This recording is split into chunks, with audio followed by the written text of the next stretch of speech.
Welcome everyone to the Crazy Horse Memorial Foundation. The foundation is a 501(c)(3). What that means is anyone that makes a donation to the foundation, whether it be money, equipment, or anything usable, the donor could take the value of that donation directly off their income tax. So, is that too loud? No, okay. The foundation has never taken any government money. Back when they first started, they had a chance. They offered them $10 million. That's when $10 million was a lot of money. But they said, no, we know how the government operates. We don't want to get hooked up with you. Said we know we no more than get started, and some politician with a fancy necktie on would say, well, you know, we've decided we're going to change this all around, or we're going to go ahead and scrap it or something. So he said, we're not going to take any government money, and they never have. They existed on the money that you folks paid to get in out here on the road and on donations. We have some wildlife here. I haven't seen any deer today. It's a little bit early in the day. Right before dark we see a bunch of deer, but as we slide up this little hill, everyone can look out the windshield and see a hole in the mountain. The hole in the mountain is 25 foot wide and 45 foot high. The original sculptor had to blow that in there in 1980. It took him 2 years. The reason he had to have that hole there, this side of the mountain was just a sheer rock cliff.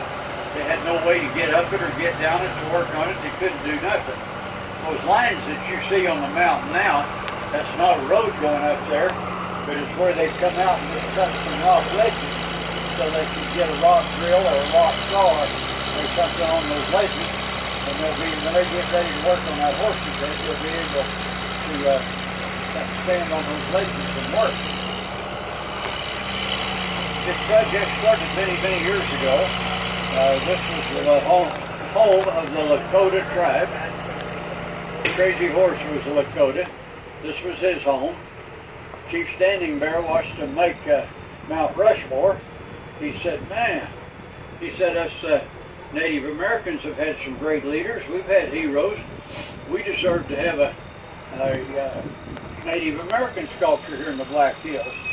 So he got a hold of a sculptor named Korchak Ziolkowski. Told him what he wanted to do. Ziolkowski had worked over on Rushmore, but he was not one of the major sculptors. He was a helper. But in 1939 at the New York World's Fair, he had won some very prestigious awards for some sculptures that he had done. So he was well known as a good sculptor. Korchak said, no, I'm not interested. That's a 100-year deal. I'm not interested. It took the chief about 6 or 7 years to talk him into it.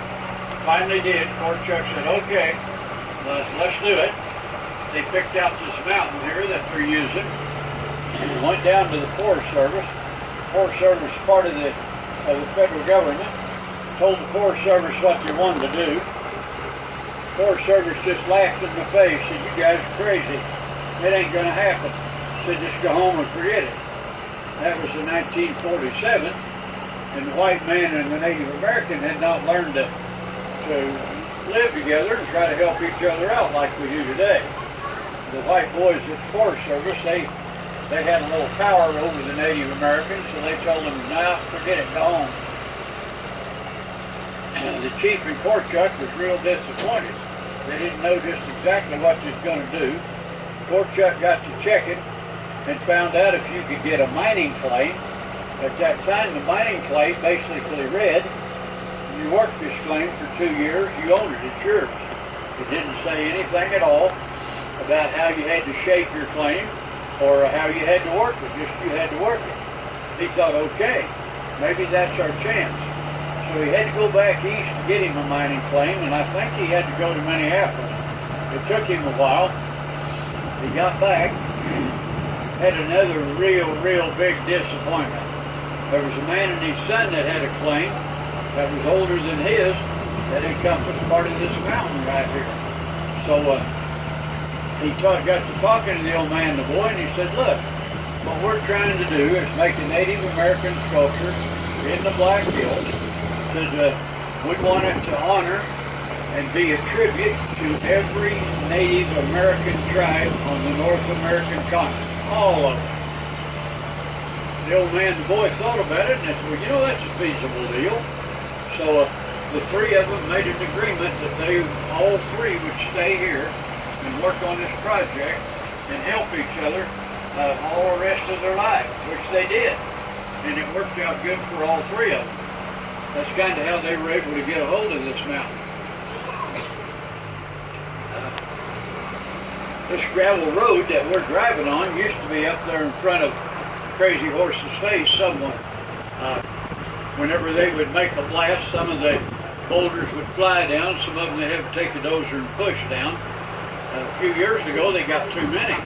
They had to get rid of them somehow. So they bought an old rock crusher and started crushing them up into gravel. Through the years, the foundation has been able to buy little ranches around here when they come up for sale. So they own 1,000 acres in here now, and they've got several miles of gravel roads. The old rock crusher is sitting right here against the mountain. It's got some age on it, but it works real good. They've got a big bunch of gravel crushed up there on the other side of the old red dump truck right now. In fact, they were hauling some of it out there last week. What you see left of a wooden house up here on the left, that's what the boy and the old man, when they made that agreement to stay here and work the rest of their life, they built that house. And they lived there as long as they lived. It worked out real good for them. The old car that's supposedly theirs in the yard, I'm not sure, but I think that's an old Model A Ford four-door sedan. Have any of you got to see the film that's in the Welcome Center down there? Okay. I highly, highly suggest you all see that film. It's about a 30-minute film. It runs continuously. And it honestly makes no difference whether you get in on the middle, the end, or the beginning. Once you see the whole thing in 30 minutes, you'll understand a lot of the history of the mountain, and you'll understand the history of the carving. It just can tell you so much more than what I can here in just a few minutes. Old Korchak died in 1982, but he's on that film talking about an old Caterpillar dozer, and that's it sitting over here on the right. That's an old booger. I had a man from Caterpillar Company riding with me last week, and he said that old machine was built before 1950. So it was either built in the 40s or the 30s.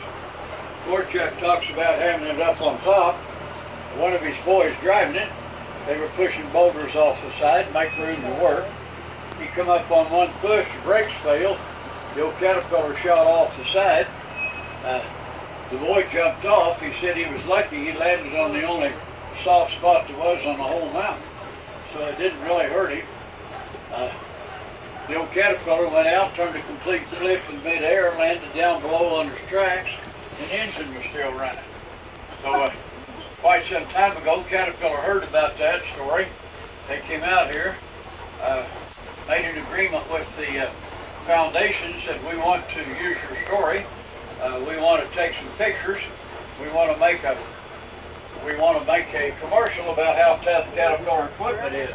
It can fall off of the mountain, land down below, the engine running, ready to go back to work. So they made that commercial. The odd thing is they never mentioned that the brakes failed on the Caterpillars, what caused them to fail.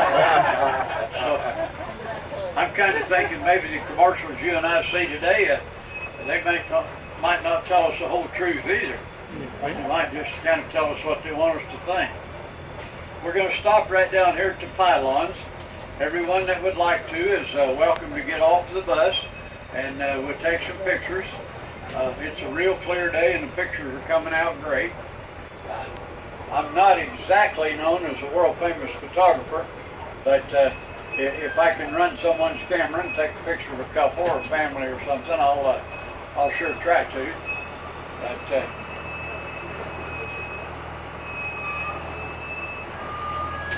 see if I can get a little bit close to the yellow step. It makes it a little easier for everybody to get off and on. Okay. Everybody that would like is welcome to get off and